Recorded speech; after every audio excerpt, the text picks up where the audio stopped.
Students, Sachin study circle में आपका स्वागत है। मैं सचिन सर आपके लिए लेकर आया हूं कक्षा 10वीं की मैथ्स की क्लास। कक्षा 10वीं हम जानते हैं 10th क्लास बोर्ड क्लास होती है और इसका डर पहले ही आ जाता है, अरे अगले साल पेरेंट्स भी बोलने लग जाते हैं अगले साल 10वीं में हो, अच्छी पढ़ाई करनी है। अब अगले साल बोलते बोलते हम इस साल में आ जाते हैं। तो आज की मेरी पहली क्लास है इंट्रोडक्शन क्लास, जिसके अंतर्गत मैं केवल आपको चैप्टरों के नाम बताऊंगा और उनसे इंट्रोड्यूस करवा रहा हूँ। बाकी मेन हम शुरू करेंगे, कल से पहला लेक्चर हमारा रहेगा और उसके अंतर्गत हम शुरुआत करेंगे चैप्टर की और उस चैप्टर के पूरा आपको पहले बेसिक समझाएंगे हम कि ये चैप्टर का नाम क्यों ये रखा गया और इस नाम को रखने के बाद इसके अंतर्गत उससे रिलेटेड किस टाइप के प्रश्न आते हैं। तो आज तो केवल हम ये आपको बताएंगे चैप्टर के नाम, लेकिन कल से हम चालू करेंगे, हमारा फर्स्ट चैप्टर प्रारंभ हो जाएगा और आप लगातार हमारे साथ बने रहिएगा। हम वादा आपसे कर रहे हैं कि आपका मैथ्स से डर बिल्कुल भाग जाएगा और आप मैथ्स में सर्वाधिक नंबर आप लेकर आएंगे। केवल आपको मेरे साथ में नोट्स बनाने रहेंगे, बिल्कुल क्लास में जिस तरीके से मार्कर बोर्ड का उपयोग करके पढ़ाया जाता है, क्योंकि मैथ्स जब तक हम बोर्ड पे हल नहीं करेंगे जब तक हमें मजा नहीं आएगा। तो बस केवल जिस तरह से मैं इस पर हल करूंगा वैसे आपको कॉपी पर हल करना होगा। तो यहाँ हम बात कर रहे हैं आपके कि कक्षा 10वीं में आपके पास कुल 15 चैप्टर रहेंगे। टोटल 15 आपके पास 15 चैप्टर रहेंगे। सभी चैप्टर बड़े अच्छे हैं, सभी के बारे में हमें टॉपिक वाइज प्रॉपर तरीके से आप पढ़ते चलेंगे तो आपको सारे चैप्टर समझ में आ जाएंगे कि सबके अंतर्गत हमें क्या करना है। सबसे पहला चैप्टर आपका इसमें रहेगा रियल नंबर, जिसे हम हिंदी में कहते हैं वास्तविक संख्याएं। रियल नंबर्स के बारे में इसमें क्वेश्चंस रहेंगे और उन क्वेश्चंस को हम हल करेंगे। नंबर 2 पे आपका है पॉलिनोमियल्स, बहुपद। नाम जैसे नाम है चैप्टरों के सारे, उसके अंतर्गत उसी प्रकार से प्रश्न आएंगे। जैसा चैप्टर रहेगा उसी से रिलेटेड आपके क्वेश्चंस रहते हैं, तभी तो वो नाम रखा जाता है। जैसे मूवी का नाम रख देते हैं करण अर्जुन, तो करण अर्जुन क्यों रखा होगा? क्योंकि उसमें मेन जो काम है वो करण अर्जुन का ही है। बोलती ना उसकी माँ, मेरे करण अर्जुन आएंगे। तो इसीलिए क्या है कि हर चैप्टर का नाम उस चैप्टर के अंतर्गत जो भी आपके प्रश्न है, क्वेश्चंस है, उससे रिलेटेड रहेंगे। नंबर 3 आपका चैप्टर रहेगा pair of linear equation in 2 variable, 2 चर वाले रैखिक समीकरण। चैप्टर नंबर 4 आपके पास है क्वाड्रेटिक इक्वेशन, द्विघात समीकरण। इसमें ये भी समीकरण है, ये भी समीकरण है। दोनों में केवल थोड़ा सा ये डिफरेंस है कि ये रैखिक समीकरण है और कितने चर वाली है? 2 चर वाली। और ये है द्विघात समीकरण, मतलब इसमें चर राशि की घात कितनी मिलेगी? आपको 2 मिलेगी। जैसे मान लो एक चर राशि आपके पास x है तो इसकी घात मैंने क्या लिख दी? 2। तो ये किसके अंतर्गत आ जाएगा? द्विघात समीकरण के।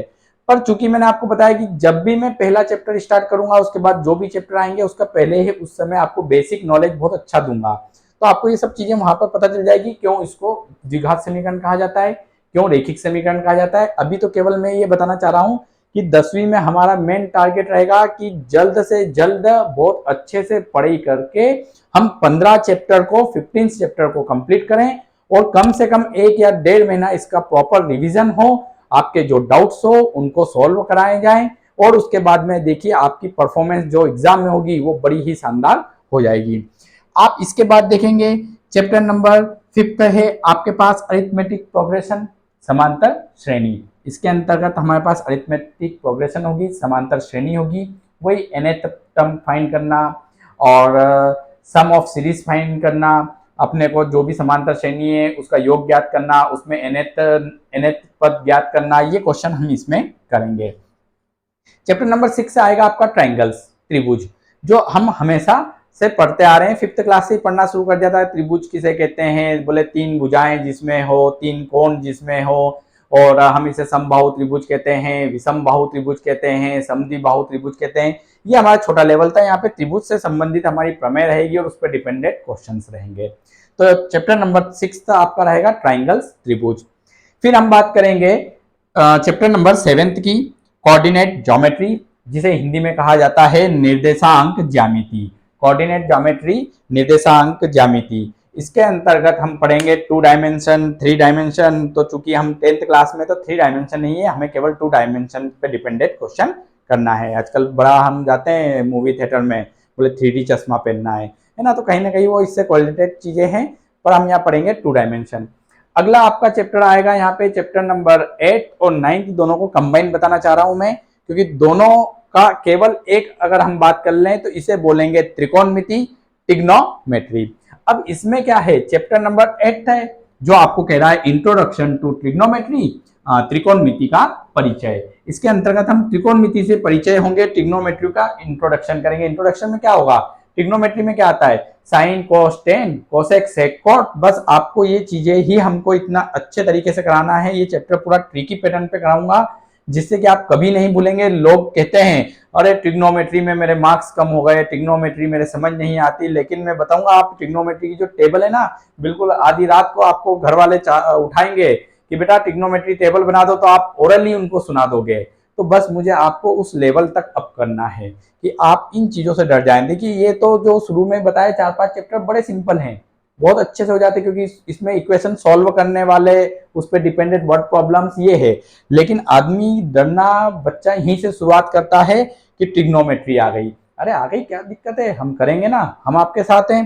तो इंट्रोडक्शन टू ट्रिग्नोमेट्री, त्रिकोणमिति का परिचय, चैप्टर नंबर 8 है। और 9th भी त्रिकोणमिति है, लेकिन इसके अंदर आ जाएंगे सम एप्लीकेशंस ऑफ ट्रिग्नोमेट्री। जो अपने ट्रिग्नोमेट्री पढ़ी 8th चैप्टर में, उसी का प्रयोग करते हुए उस पर डिपेंडेंट हम क्वेश्चन सॉल्व करेंगे, जो एप्लीकेशन ऑफ ट्रिग्नोमेट्री कहलाते हैं, त्रिकोणमिति के अनुप्रयोग हिंदी में कहलाता है।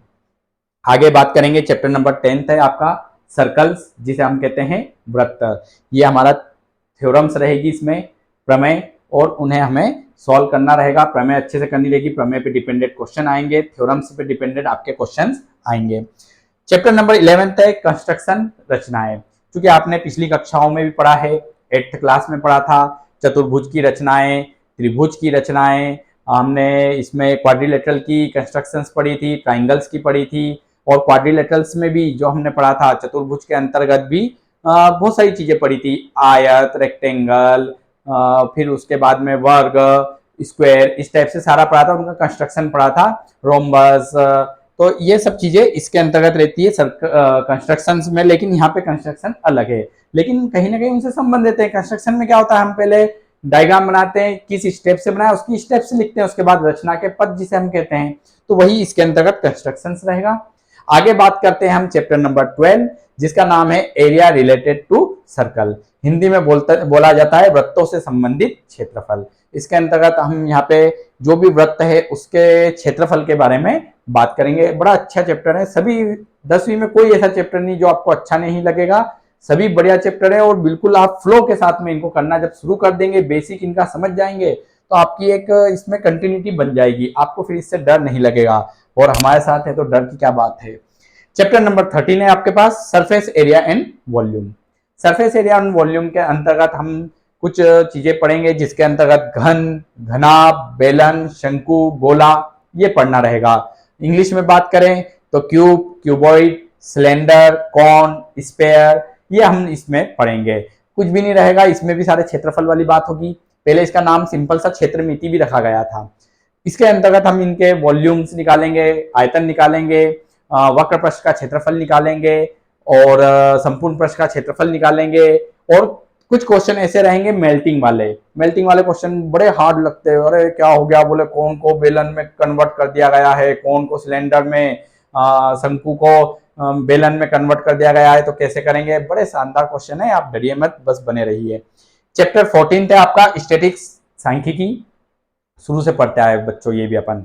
सांख्यिकी में आप देखते हैं कि हमेशा हमारा सबसे आखिरी चैप्टर होता है सांख्यिकी। उसके अंतर्गत नाम से संबंधित है सांख्यिकी, मतलब केवल संख्याओं के बारे में टेबल बनी रहती थी, हम उसका औसत ज्ञात करते थे, फिर हमने माध्य भी ज्ञात करे पिछली कक्षाओं में। अभी भी वही चीजें, केवल थोड़ा सा लेवल अप रहेगा, और हम यहाँ पे पढ़ेंगे मीन, मीडियन, मोड, माध्य, मध्यिका और बहुलक। टेबुलर फॉर्म में भी इनके क्वेश्चंस हम करेंगे और डायरेक्ट फॉर्म में भी करेंगे। बड़ी आसान सी सुविधाजनक इनकी प्रोसेस होती है, केवल अगर हमने फॉर्मूले को समझ लिया, उसको देखते हुए हम टेबल बनाएंगे और उस टेबल से इन क्वेश्चंस को हल कर लेंगे।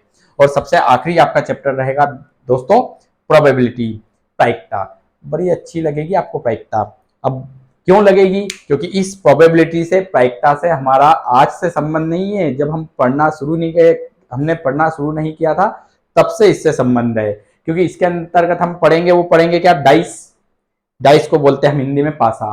डाइस अभी कोरोना काल में आपने बहुत खेला लूडो, तो लूडो खेलते समय जो हम सांप सीढ़ी में उपयोग करते हैं या लूडो में करते हैं ना, 6 आ गए, 5 आ गए, 4 आ गए, वही तो ये डाइस है और वो डाइस पे डिपेंडेंट हम प्रोबेबिलिटी फाइंड करना बता देंगे आपको, प्रायिकता। फिर कॉइन, बचपन से अपनी इच्छा होती थी पेरेंट्स है, मम्मी 1 का सिक्का दो ना, चॉकलेट लेके आनी है। तो बचपन से तो हम पढ़ना नहीं सीखे थे, तब से सिक्का लेना तो सीख गए थे, 1 का सिक्का, 2 का सिक्का, अभी तो 20 का सिक्का, और देखते जाओ आप कितने के सिक्के आते जाएंगे। तो बस उस कॉइन को पढ़ना है हमें, यहाँ पे सिक्का हिंदी में बोलेंगे। और हम जानते हैं सिक्के के 2 पहलू होते हैं, एक हेड होता है, एक टेल होता है। तो बस प्रोबेबिलिटी भी ऐसे ही सॉल्व कर लेंगे। और नंबर 3 पे कार्ड्स, पत्ते। तो पत्ते भी हमें इसमें देखने हैं, गलत चीजें नहीं सीखेंगे, अच्छी सी चीज सीखेंगे हम कार्ड्स के अंतर्गत कि कैसे प्रोबेबिलिटी फाइंड करते हैं। तो ये आपको कुछ चीजें रहेगी इसमें, एक आधा आपका बॉल्स पे डिपेंडेंट भी क्वेश्चन रहेंगे। गेंद्स, किसी एक डब्बे में इतनी गेंद रख दी है लाल, इतनी नीले रख दी है, तो प्रोबेबिलिटी फाइंड करना है। मतलब आप जब ये चैप्टर करेंगे ना दोस्तों, तो ये मान के चलिए कि आप 100% अच्छे से कर पाएंगे। और मैं इन एक एक चैप्टर्स का आपको बहुत अच्छे तरीके से, सबसे पहले तो इनका बेसिक समझाऊंगा कि इसका नाम एरिया रिलेटेड टू सर्कल ही क्यों रखा गया, वृत्तों से संबंधित क्षेत्रफल ही क्यों रखा गया। इस चैप्टर का नाम बताऊंगा मैं आपको, चैप्टर नंबर 3 की pair of linear equation in 2 variable ही क्यों बोलते हैं। एक एक शब्द को हम समझेंगे इसमें कि पेयर मतलब युग्म क्या होगा, लीनियर मतलब क्या होगा, इक्वेशन क्या होगी, 2 का अर्थ इसमें क्या होगा और वेरिएबल का अर्थ क्या होगा। क्योंकि अभी भी मैं जानता हूं बच्चों कि आप 10वीं में आ गए हैं, हमने वेरिएबल को हिंदी में हम बोलते हैं चर राशियां, चर राशियां। लेकिन आज भी हम कभी कभी कंफ्यूज हो जाते हैं कि चर राशियां क्या होती है, अचर राशियां क्या होती है, वेरिएबल क्या होते हैं, कांस्टेंट क्या होते हैं। तो मैं यही कहना चाह रहा हूं कि मैं जो शुरुआत करूंगा जिस भी चैप्टर की, पहले उसका बेसिक जब तक आपको कंठस्थ नहीं होगा हम आगे नहीं बढ़ेंगे। तो आप कल से हमारे साथ बने रहिएगा, हम कल शुरुआत करेंगे हमारे पहले चैप्टर की, और आगे हमारे इसी समय पे डेली लेक्चर आते रहेंगे। मेरे चैनल सचिन स्टडी सर्कल को आप लोग लाइक करिए और इसे आगे बढ़ाते रहिए। दोस्तों केवल इतना कहना चाहूंगा स्टूडेंट्स आपसे कि आपको मैथ्स से डर हट जाएगा, और डर कुछ नहीं होता है। सबसे बड़ी चीज है कि मैथ्स में जो आपने मार्किंग सोच रखी होगी उससे ज्यादा मार्क्स मैं आपको दिला के लाऊंगा। तो प्लीज मेरे चैनल को लाइक कीजिएगा और इसे बिल्कुल आगे बढ़ाते चलना है। थैंक यू, धन्यवाद, गुड बाय।